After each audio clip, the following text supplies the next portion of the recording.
সাবধান, এই সিরামটা ব্যবহার করার আগে ভিডিওটা সম্পূর্ণভাবে দেখে নেন। এটা কিন্তু নকল প্রোডাক্ট অনেকটাই বের হয়ে গেছে। হ্যালো এভরিওয়ান, আসসালামু আলাইকুম। আজ আমি আপনাদেরকে একটা রিভিউ দিতে যাচ্ছি কিভাবে আপনারা দ্য অর্ডিনারি নিসিনামাইড আসল কিংবা নকল চিনবেন। এটা কিন্তু অনেকটাই নকল বের হয়ে গেছে বাজারে আজকাল। অনলাইনে নকল বেচা শুরু করে দিয়েছে। কিভাবে আপনারা আসল নকল বুঝবেন আর কোন প্রোডাক্টটি আসল কিভাবে চিনবেন, আজ আমি একটা সহজ টিপস শিখিয়ে দিব। সেই টিপসটি ফলো করলে অবশ্যই আপনারা অরিজিনাল প্রোডাক্টটি পেয়ে যাবেন। এটা কিন্তু আমাদের মুখের জন্য ভীষণ উপকার, তাই আমরা অনেকেই এটা কিনতে চাই, কিন্তু নকল প্রোডাক্ট শুনে অনেকেই আবার এটা কিনতে অনাগ্রহতা দেখায়। আজ আমি এমন একটা টিপস শিখিয়ে দিব যেটা দ্বারা আপনি বুঝতে পারবেন এটা নকল কিংবা আসল, যা আপনার মুখের জন্য অতিবই প্রয়োজন। হ্যালো এভরিওয়ান, আসসালামু আলাইকুম। Welcome my team my beauty official BD. আজ আমি শেয়ার করছি দ্য অর্ডিনারি নিসিনামাইড এটা আসল কিংবা নকল প্রোডাক্ট কিভাবে চিনবেন। আর যারা আমার চ্যানেলটি সাবস্ক্রাইব করেনি অবশ্যই সাবস্ক্রাইব করে দিবেন।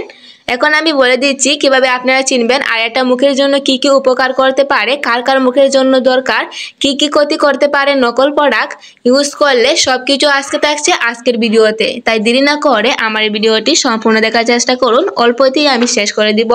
অরিজিনাল প্রোডাক্ট চেনার উপায়। প্যাকেজিং ও পেইন্টিং কোয়ালিটি প্রথমেই দেখতে হবে। অরিজিনাল বাক্স ও বোতলের লেখা একদম পরিষ্কার ও সাফ থাকবে। ফেক প্রোডাক্ট লেখা হালকা ঝাপসা, একটু তেরা হতে পারে। বোতল। আসল সিরামের বোতল ফার্স্ট দুয়াটে সাদা গ্লাসের মতো। সাধারণত এটা কাচের হয়, ঢাকনা শক্ত ও ভালো মানের। টেক্সচার ও স্মেল। আসল দ্য অর্ডিনারি সিনামাইড প্লাস সেন্স এর ঘনত্ব একটু পাতলা, জেলি লিকুইড টাইপ হয়, কোনো রকম তীব্র গন্ধ থাকে না। নকল হলে ঘন স্টিক বা অদ্ভুত গন্ধ থাকতে পারে। ব্যাচ নম্বর ও এক্সপায়ারি। অরিজিনাল প্রোডাক্টের গায়ে বা নিচে বেস কোড থাকবে। বেস কোডটি আসলে ফলো করবেন। আপনি অনলাইনে ডেলিভারি করার সময় ভালো করে চেক করে নেবেন। বোতলটা ভালো করে চেক করুন বেস কোড আছে কিনা। না থাকলে প্রায় নিশ্চিত এটা ফেক। সিরামের ঘনত্ব ও গন্ধ দেখুন। আসল প্রোডাক্ট হালকা পানির মতো, কোনো রকম গন্ধ নেই। যদি ব্যবহার শুরু না করেন থাকেন তবে সরাসরি স্কিনে লাগাবেন না। আগে হাতে বা কানের পাশে টেস্ট করে দেখুন অ্যালার্জি হয় কিনা। অবশ্যই অনলাইনে এটা অর্ডার দেওয়ার পর ভালো করে চেক করে নেবেন। এই জিনিসগুলা, এই সামান্য টিপসগুলা যদি আপনি ফলো করতে পারেন অবশ্যই আপনি অরিজিনাল প্রোডাক্টটি পেয়ে যেতে পারেন। আর অরিজিনাল প্রোডাক্টটি পেয়ে গেলে আপনার ত্বকের সমস্যার সমাধান হয়ে যাবে। আর যদি আপনি ফেক অর্ডারটি ইউজ করেন তাহলে এই প্রোডাক্টটি কিন্তু আপনার মুখের জন্য আরও দ্বিগুণ ক্ষতি নিয়ে আসবে। সিরামটা কিন্তু খুবই জনপ্রিয়, বিশেষ করে ত্বকের ব্রণ, দাগে, তেলতেলে ভাব আর পোর্স ছোট করার জন্য। এই সিরামটি কিন্তু ভীষণ জনপ্রিয়, বিশেষ করে ত্বকের ব্রণ, দাগ, তেলতেলে ভাব আর পোর্স ছোট করার জন্য। মূল উপকারিতা। ব্রণ ও ব্রণের দাগ কমায়, ত্বকের ইনফেকশন কমিয়ে ব্রণ শুকাতে সাহায্য করে, ত্বকের অতিরিক্ত তেল নিয়ন্ত্রণ করে, ত্বকের সিবান তেল প্রোডাকশন ব্যালেন্স করে, ওপেন পোর ছোট করে। নিয়মিত ব্যবহার করলে ওপেন পোর ছোট হয়ে যায়, অর্থাৎ রিমুভ হয়ে যায় সম্পূর্ণভাবে।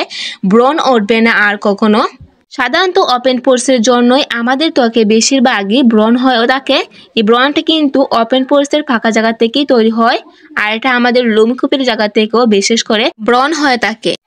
এটা আপনার ত্বককে সম্পূর্ণভাবে টাইট করে দিবে, ত্বক উজ্জ্বল করে, অসমান টোন দেয়, দাগ, প্রেগনেন্টেশন, কালাচে ভাব হালকা করে, স্কিন বেরিয়া শক্তিশালী করে, ত্বকের মসৃণ ও স্বাস্থ্যকর রাখে। ব্ল্যাক হ্যান্ডস হোয়াইটস কমায়, তেল ও ময়লা জমা কমিয়ে ছিদ্র পরিষ্কার রাখে। আমাদের নাকের গোড়ায়, নাকের ওপরে ওপেন পোর্সের জায়গায় ব্ল্যাক হ্যান্ডস হয়ে থাকে। এই ব্ল্যাক হ্যান্ডসটা রিমুভ করবে শুধুমাত্র এই সিরামটি। তাই বন্ধুরা, এই সিরামটি যতটা কার্যকর, কিন্তু নকল প্রোডাক্ট কিনলে এটা আপনার ত্বকে আরও ভীষণভাবে খারাপ করে দিতে পারে। তাই অবশ্যই সাবধান হবেন কেনার ক্ষেত্রে। এই প্রোডাক্টটি আসল কিনা নকল। নকল প্রোডাক্ট কিন্তু ভুলেও কিনবেন না। নকল প্রোডাক্ট আমাদের ত্বকের জন্য ভীষণ ক্ষতি করবে। ত্বক আমাদের সৌন্দর্য, ত্বক আমাদের যত্ন। তাই ত্বককে সুন্দর রাখুন আর নিয়মিত সুস্থ রাখুন। এটা কিভাবে ব্যবহার করবেন। মুখ ধোয়ার পর পরিষ্কার করে নিন। মুখে 2 থেকে 3 ফোঁটা সিরাম লাগান সকাল কিংবা রাতে। এরপর ময়েশ্চারাইজ ইউজ করো। দিনের বেলা ব্যবহার করলে সানস্ক্রিন অবশ্যই লাগাতে হবে।